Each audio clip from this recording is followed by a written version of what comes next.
Et on commence ce journal avec ce combat que mène une mère de famille niçoise pour récupérer son fils placé en foyer.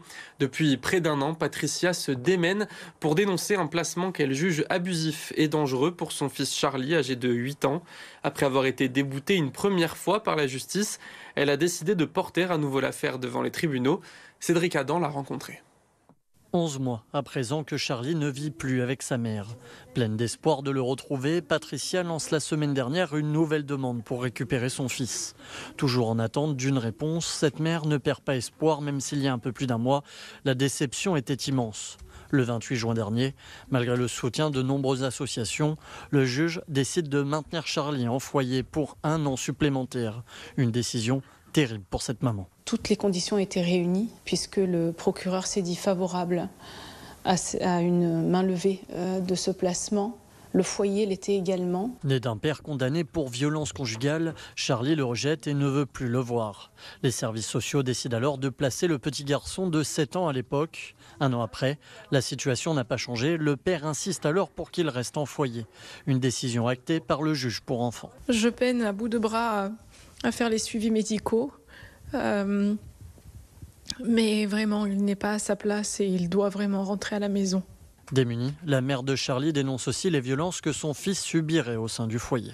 Viol, des agressions de toutes sortes par des adolescents, déscolarisation continue. Là, cette année, il a été en échec scolaire total. Des violences dont Charlie fait souvent part à sa mère par téléphone. Peut-être mon corps il est en train de se préparer pour la mort, je sais pas. Ton quoi? Encore, attends, pour la mort.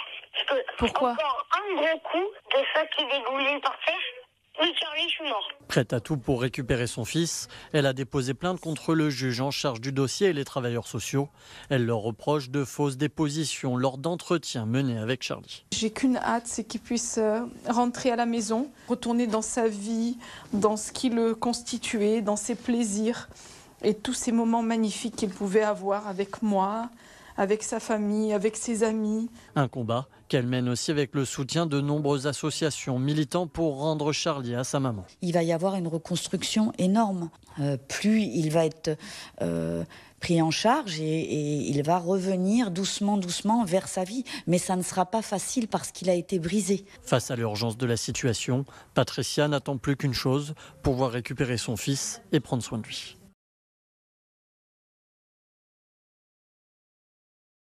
J'espère que ce que nous on fait aujourd'hui, ça va pas que acter pour moi, mais pour tous ces milliers d'enfants qui sont toujours dans les foyers aujourd'hui. Charlie a 9 ans et il assigne l'État français en justice pour non-assistance à personne en danger. Il a été placé pendant plus d'1 an à l'ASE, l'aide sociale à l'enfance dans les Alpes-Maritimes. Voici ce qu'il dénonce. Et quand on te tape, quand on te met des vis dans les fesses ou des grosses violences, des fois un petit peu vers la torture.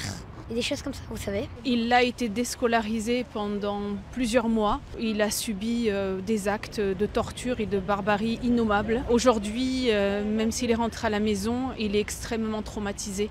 Il a encore des angoisses, des cauchemars. Retour sur le parcours de Charlie. En 2019, Charlie a 3 ans. Son père, violent, est placé en garde à vue. Un contrôle judiciaire est mis en place. Il est condamné pour des faits de violence 1 an plus tard par le tribunal de grâce. Les parents de Charlie sont divorcés. Son père obtient, par décision de justice en 2022, le droit à des visites médiatisées, dont sous surveillance de professionnels tiers. Charlie refuse de s'y rendre. Son père porte plainte à une dizaine de reprises contre sa mère pour non-représentation d'enfants. Puis, le père obtient en avril 2023 le placement de Charlie à l'ASE pour 1 an.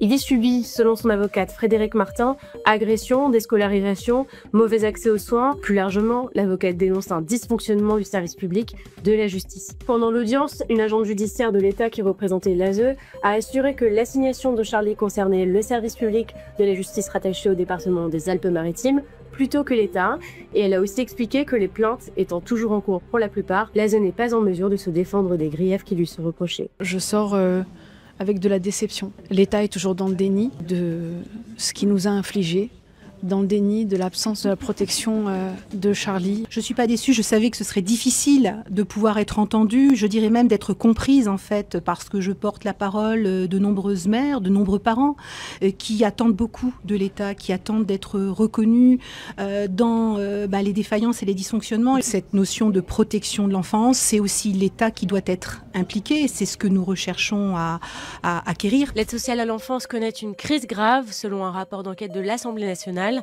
Manque de moyens, des conditions de vie inadaptées aux besoins fondamentaux des enfants, manque de contrôle des antécédents judiciaires des personnes au contact quotidien des enfants, de nombreux dysfonctionnements qui mettent en péril la santé physique et mentale des enfants placés. En ce qui concerne Charlie, le tribunal rendra sa décision le 8 décembre. Après tout ce que j'ai subi, tout ce que j'ai vécu, j'attends une très bonne nouvelle. J'espère que qu'est-ce que nous on fait aujourd'hui, ça va pas que acter pour moi, mais pour tous ces milliers d'enfants qui sont toujours dans les foyers aujourd'hui.